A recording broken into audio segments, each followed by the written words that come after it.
Hey everybody, John Robinson, the hospice guy. You know, in the last 9 weeks, I have been on a journey alongside my wife for my father-in-law, Pap. I now have a greater understanding of what my families, what the patients, what their loved ones go through on their end-of-life journey. It's been stressful. I've been very complacent putting things off in my life. I go to work, I come home and eat, we go up to the hospital or the rehab center, spend time with him, come back home and go to sleep.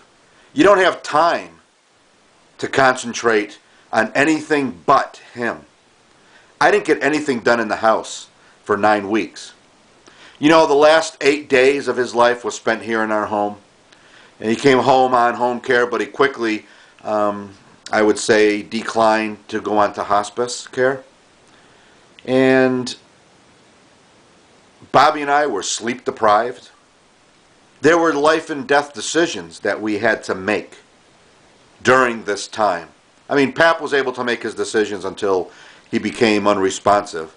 And after that, Bobby and I, along with the hospice team and the doctor, we all made decisions on how we were going to proceed in honoring his life and keeping him comfortable. And it is the hardest thing in the world. It really, really is. So I hope my journey will make my family's journey, with my understanding, a little bit easier. Although I will say I'm going to be a little more reality-based in what I tell them through my experiences. But I think sometimes if you know you're not alone, that it kind of makes it easier in a certain way. And the other day, someone said to me, I feel like an orphan. Both my parents have passed. I don't have anybody. And I think about it and I said, everybody has that feeling of belonging to somebody. When you're a child, you belong to your parents. And when both of them passed, you no longer belong to anybody. The people now are your kids, your grandchildren. Now they belong to you. That is just the cycle of life that we all go through. Some people do it differently. Some of the children pass before the parents. But as far as a child's perspective, you feel like you don't belong to anybody. There's a hole here that can never, ever be filled. I will say that much. And the last 9 weeks of our life together, Pat, Bobby, and I wouldn't trade it for the world. I would do it again and again and again. But you know what? We got to a point where Pat was dependent on us to do things. He did not want to live that way.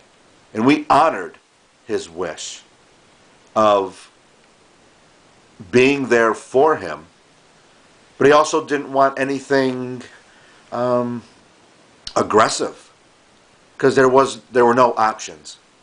And he lived his life to the best that he could, in comfort, in peace, with dignity. And I tell you, it was an experience I will never forget. And to think, I wish Pap was here. I wish he was still here, even though he may be in the bed and he was dependent, he was unresponsive. That's selfish of me to think that, because I know there is life after we leave this earth. The mind knows that. The heart feels that. The soul lives on forever. This right here, the skin, Bobby laughs at that. This skin is temporary. It's our clothing. It gets put in a box and then it gets buried in the ground and gets put away. But the soul, the heart, the memories, everything that is that person lives forever. Yeah, I can't call Pap. I can't reach out and touch him, turn him in position him, change him, clean him like I did before. But you know what? I know he's somewhere with his wife. He's with his son. He's with his family and friends up in heaven. I know he is. And one day, he will come down and he will be my comfort angel as it's my turn to pass from this life into the next. You know, we held his hand, we held him until the moment he took his last breath, 9:14 p.m. We held his hand, and when he took his last breath, we reached our hands up to his comfort angels and said, "It's your turn." And I know he walked to the light with them, hand in hand, side by side. You know, there's nothing like losing a parent. Nothing can compare to that loss. But if you take the time to love them, to tell them you love them, to hug them, create memories, do things you've never thought of doing before, that is the most important thing in a person's life. Expressing your love. You know, with that said, now that I'm back into a normal, kind of normal life, I'm going to pick up my videos once again. And I thank you for listening. And I hope this touched you, maybe hit a nerve, made you think about things in a different way. You know, we don't mourn the heart and the soul. We mourn the loss of the body. But the soul does live on forever. You know, I'm John Robinson, the hospice guy. May you all be blessed and have a good night.